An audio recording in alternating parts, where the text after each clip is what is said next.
नशे की लत या अल्कोहलिज्म ये क्या है? आज के इस वीडियो में हम इसी बारे में बात करेंगे। हेलो फ्रेंड्स, मेरा नाम है गौरव, आप देख रहे हैं फिटेक्स। चलिए चलते हैं वीडियो की तरफ। नशे की लत या अल्कोहलिज्म आखिर होता क्या है, कैसे ये धीरे धीरे बढ़ जाता है, सबसे पहले इस बारे में जान लेते हैं।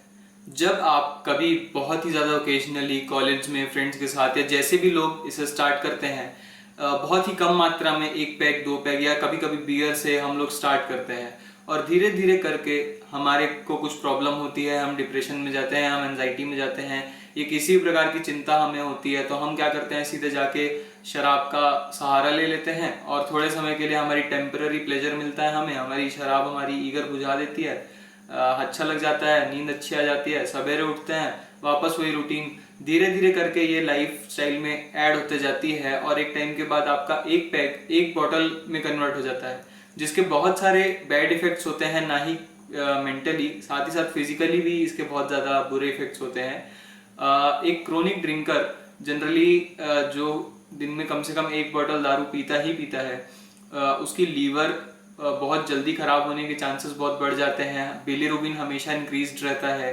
साथ ही साथ लीवर फंक्शन अच्छे से नहीं करता है, रीनल फंक्शंस थोड़े से इधर उधर हो जाते हैं।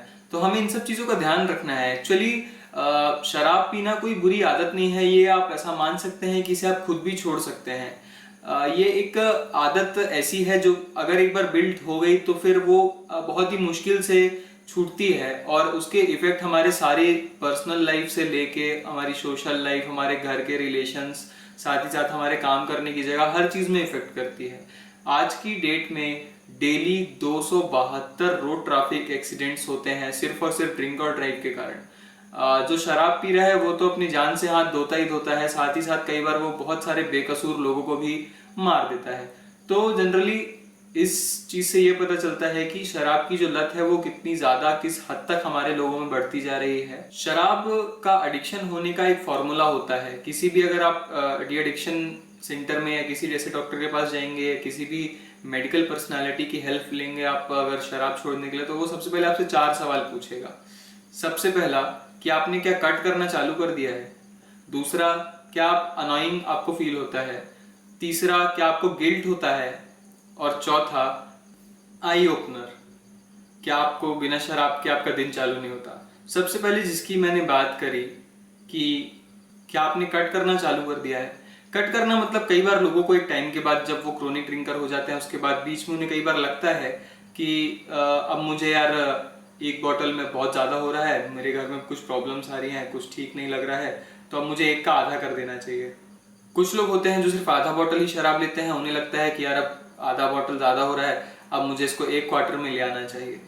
और जैसे कि कुछ लोग एक हफ्ते में डेली शराब पीते हैं, यार लेकिन अब मैं 3 दिन ही पीऊंगा यार। तो इसका मतलब होता है कट, कि आप अपने दारू को या अपने जो आपकी जो इनटेक कैपेसिटी है उसको धीरे धीरे करके कम करना चालू कर दिया है। दूसरा होता है अनाइंग, क्या आपके लोग आपको परेशान कर रहे हैं, क्या आपके घर में आपको परेशानी हो रही है, क्या आपकी वाइफ आपको परेशान करती है, क्या आपके बच्चे आपको परेशान कर रहे हैं, क्या आपके माँ बाप आपको परेशान कर रहे हैं, क्या आपके दोस्त आपको परेशान कर रहे हैं। एक्चुअल वो परेशानी होती है सिर्फ और सिर्फ शराब पीने की वजह से। अगर आप नशे में है, कोई कुछ बोल रहे हैं तो आप परेशान हो रहे हैं। तो ये सब चीजें भी हम इससे भी समझ सकते हैं कि आपको जो है नशे की लत हो चुकी है। उसके बाद आता है गिल्ट। एक टाइम के बाद आपको गिल्ट होना चालू हो जाता है कि यार मुझे अच्छा नहीं लग रहा है, जो भी हो रहा है सब मेरी वजह से हो रहा है, या कुछ भी अगर घर में परेशानी हुई तो सब मेरी वजह से हुआ, और मुझे इतना नहीं पीना चाहिए, मेरे पैसे की बर्बादी हो रही है, मेरे काम में परफॉर्मेंस अच्छा नहीं है, सब चीज़ों की जड़ मैं ही हूँ। तो ये इसको बोलते हैं गिल्ट। इससे भी हम पता लगा सकते हैं कि हमें नशे की आदत हो चुकी है। और लास्ट होता है आई ओपनर। जब तक आप सवेरे की दारू नहीं पीते हैं तब तक आपकी आंखें नहीं खुलती हैं। ये एक बिल्कुल सच बात है जो कि बहुत सारे हमारे यहाँ के लोगों पे लागू होती है। जब तक वो जाके शराब नहीं पी लेते, उनके हाथ में कंपन, बेचैनी, नींद कम आना, ये सब चीज़ों की जो तकलीफ है वो उनको उसका सामना करना पड़ता है। कई बार तो लोग रात में उठ के भी शराब पीते हैं, इस हद तक वो आदत और लत बढ़ जाती है। ये फॉर्मूला है केज, CAGE, केज। इस फॉर्मूले को मेडिकल साइंस में केज फार्मूला कहा गया है। केज मतलब, जैसा कि मैंने आपको इसके CAGE मतलब आपका कट, आपका एनोइंग, आपका गिल्ट और आपका आई ओपनर, चारों चीज़ें मैंने आपको बता ही दी। इसके अलावा शराब छोड़ने के लिए क्या किया जाए, सबसे बड़ी समस्या ये भी है। शराब छोड़ने के लिए जनरली हम अगर किसी डॉक्टर के पास जाते हैं तो वो सबसे पहले हमसे हमारे फिजिकल रिस्पॉन्स के बारे में जानते हैं, जैसे कि अगर आप शराब नहीं पीते हैं तो कैसे टाइप की समस्या होती है, आपकी जो शराब पीने की रूटीन है वो क्या क्या होती है। तो अपने को करना क्या है कि सिंपली एक डॉक्टर को देखना है, या अगर आप खुद चाहें तो खुद भी घर में आप इसको यूज़ कर सकते हैं। आप अगर डॉक्टर के पास जाते हैं तो वो आपको कुछ मेडिकेशंस देंगे जिससे कि आपका जो शराब छोड़ने में उसमें थोड़ा हेल्प हो जाएगा। और जैसे कि मैंने आपको बताया कि अगर आप CAGE केज फार्मूला के किसी भी दो इसमें आते हैं, चाहे आप वो CA हो या GE हो या कोई भी, अगर आप उसमें से दो भी बातें अगर आप पे लागू होते हैं तो आप बिल्कुल नशे की लत के शिकार हो चुके हैं। अगर आप किसी डॉक्टर के पास जाते हैं तो वो आपको कुछ मेडिकेशंस देंगे, साथ ही साथ ये बोलेंगे कि आप इन दवाइयों के साथ, मेडिकेशंस के साथ में आप शराब नहीं ले सकते।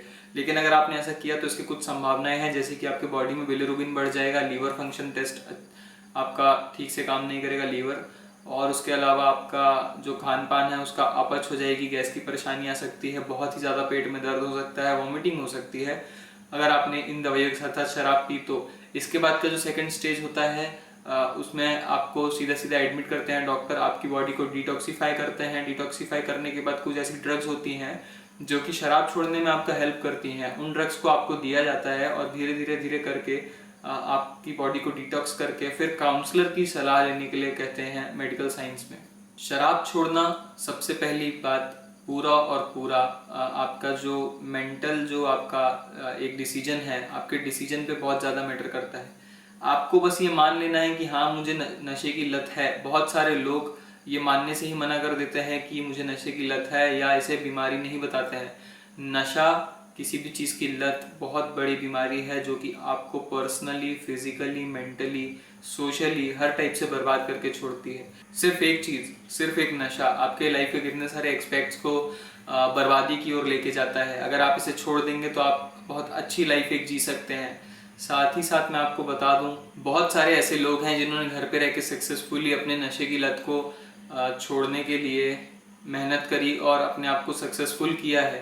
आपको जनरली अकेले में नहीं रहना है। अगर आप अकेले में रहते हैं तो आपका मन नशा करने को ज़्यादा करता है। सवेरे उठ के, सबसे पहली बात, सवेरे उठ के कभी भी नशा ना करें। एक टाइम फिक्स रखें। अगर आप नशे को कम कर रहे हैं, अगर आप कट कर रहे हैं तो उसका एक टाइम फिक्स रखें कि मेरे को पर्टिकुलर इस टाइम पे इसी डे में पीना है।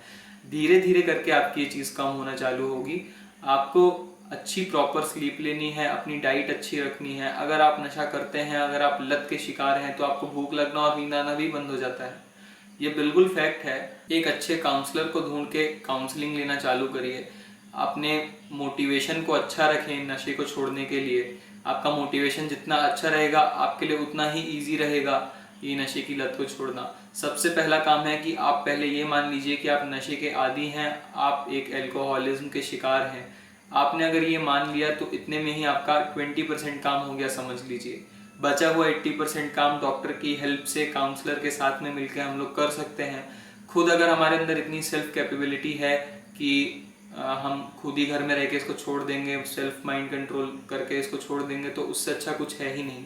अब मैं आपको बता देता हूँ कि नशे की लत को छोड़ने के लिए आप इनिशियली खुद से क्या क्या स्टेप्स उठा सकते हैं। सबसे पहले तो आप एक सेल्फ एलिजिबिलिटी टेस्ट कीजिए कि मैं सही में नशे की लत का शिकार हूँ या नहीं। जो मैंने केज फार्मूला आपको 4 चीज़ें बताई, उनमें से अगर आप 2 में भी फिट होते हैं तो आपको नशे की लत है।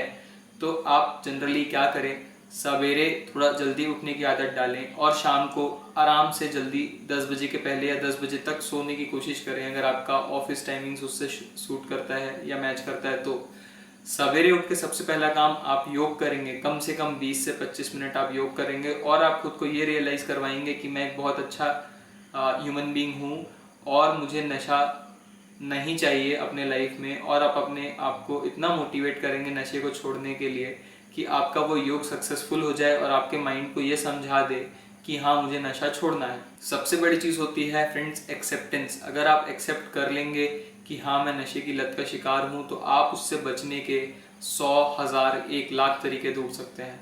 इसके बाद आते हैं खान पान। आपको अपने खान पान में और अपनी नींद में विशेष ध्यान देना है। अगर आपके हाथों में नशे के कारण कंपन हो रहा है तो आप इसके लिए डॉक्टर को दिखा दें और उनसे कुछ मेडिकेशंस ले लें जो कि आपको इसमें हेल्प करेगी।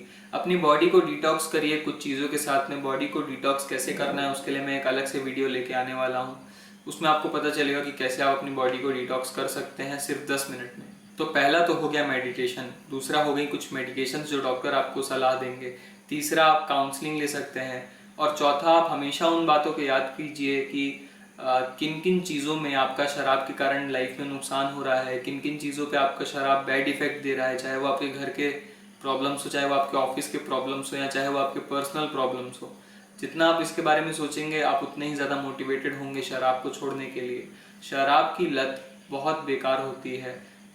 दिन में कम से कम 412 लोगों की जान सिर्फ और सिर्फ शराब की लत को की हुई बीमारियों से, दिन में करीबन 412 लोगों की जान सिर्फ और सिर्फ शराब से हुई हुई बीमारियों के कारण हो जाती हैं, और 217 रोड ट्रैफिक एक्सीडेंट, टोटल 700 से 800 लोग डेली सिर्फ शराब के कारण यहाँ से इस दुनिया से चले जाते हैं।